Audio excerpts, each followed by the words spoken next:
Today's morning devotional. Obedience to physical and moral laws. I beseech you therefore, brethren, by the mercies of God, that ye present your bodies a living sacrifice, holy, acceptable unto God, which is your reasonable service. Romans chapter 12 verse 1. We should preserve our strength to labor in the cause of God when our labor is needed. We should be careful not to take upon ourselves burdens that others can and should bear. We should encourage a cheerful, hopeful, peaceful frame of mind, for our health depends upon our so doing. The work that God requires us to do will not prevent our caring for our health, that we may recover from the effect of overtaxing labor. The more perfect our health, the more perfect will be our labor.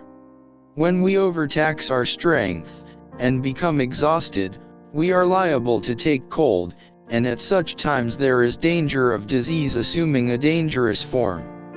We must not leave the care of ourselves with God, when He has placed that responsibility with us.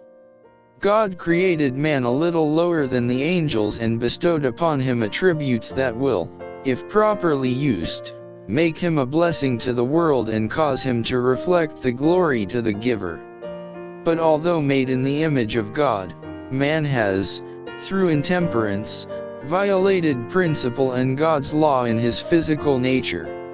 Intemperance of any kind benumbs the perceptive organs and so weakens the brain nerve power that eternal things are not appreciated, but placed upon a level with the common. The higher powers of the mind, designed for elevated purposes, are brought into slavery to the baser passions.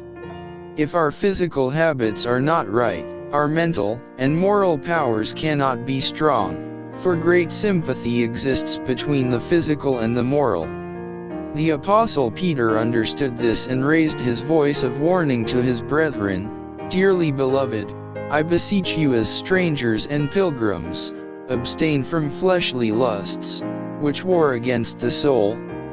There is but little moral power in the professed Christian world.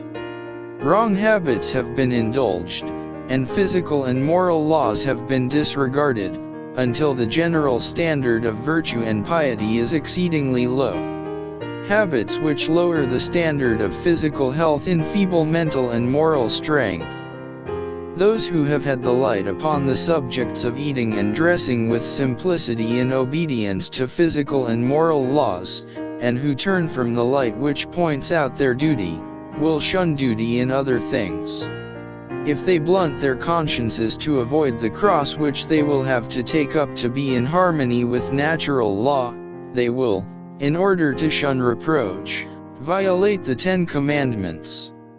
There are many among professed Sabbath keepers, who are more firmly wedded to worldly fashions and lusts than they are to healthy bodies, sound minds, or sanctified hearts.